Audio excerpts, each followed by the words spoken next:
Hi folks, so in this section we're going to have two short talks. The first one about emergency medicine in Trinidad, and the second one giving you a little outline of what the DM is like.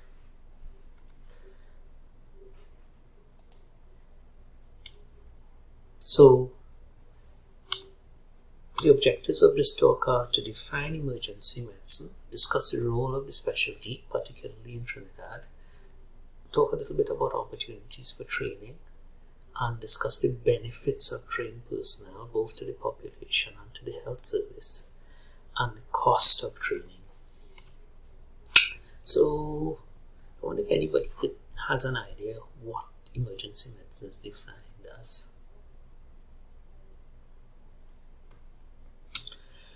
Here's a definition from the Trinidad and Tobago Emergency Medicine Association, and it describes emergency medicine as the practice of medicine involving the diagnosis and treatment of any patient requiring unscheduled episodic care with an acute injury or illness. And our mandate is to limit morbidity and mortality. So if you think about it, emergency medicine will span from pre-hospital care to inpatient care and overlaps with other disciplines that are closely related to our specialty.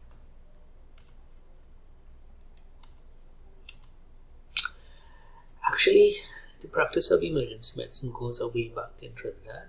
The first consultants were appointed in the 1980s. These were people trained in other specialties who worked in emergency medicine, such as Dr. Peter Ahi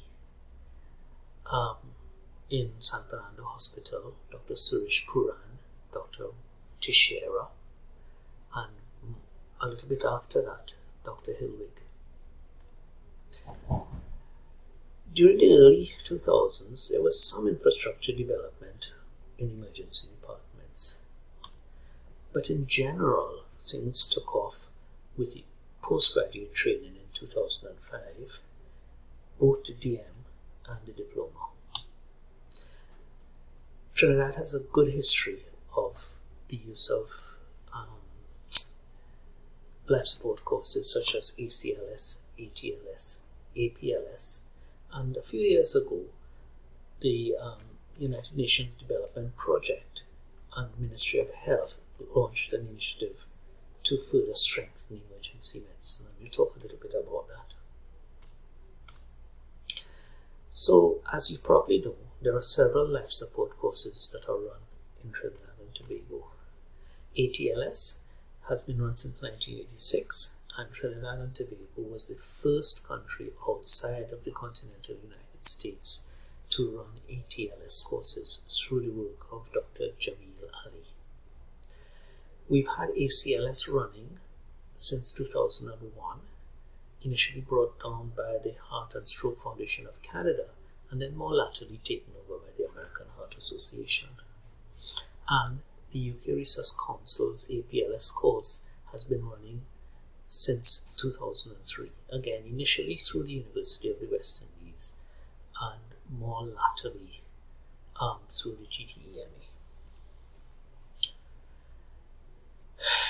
In 2019, the UNDP and Ministry of Health initiated a program to help institutional strengthening in our hospitals, and this included leadership training, staff development, and infrastructure and equipment, which strengthened all our emergency departments. And actually that was where the basic emergency care course came from with regard to its implementation in Trinidad and Tobago.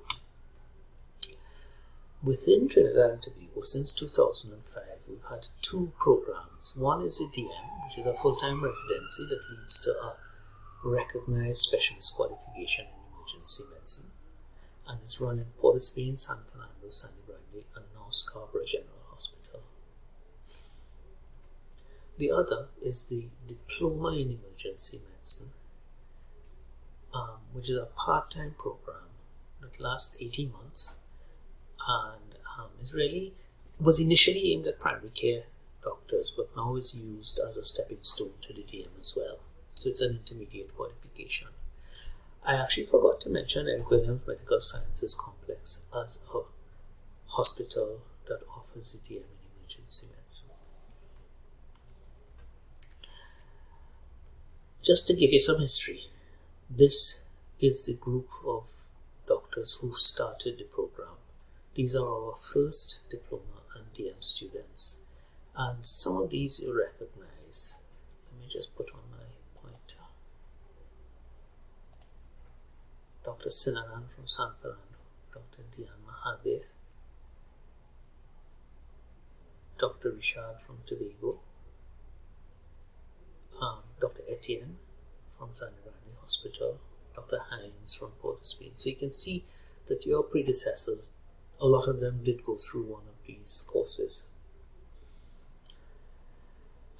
Apart from the DM and diploma, there have been the development of other related training opportunities, including short courses such as the mass casualty course, critical airway management course, and pre-hospital care courses run by the Society of Surgeons. There is the opportunity for pre-hospital training throughout Trinidad and Tobago via various institutions, and we have been instrumental in the development of nursing education through the Ministry of Health initiative through the Trauma and Emergency Nursing Program. How does training benefit our patients? Well, we have seen improvements in trauma management, in cardiovascular care, a little less so in waiting times, but that's actually because there's a constant and increasing pressure on emergency departments. We also have information that senior supervision reduces the amount of mistakes and misdiagnoses within the emergency department.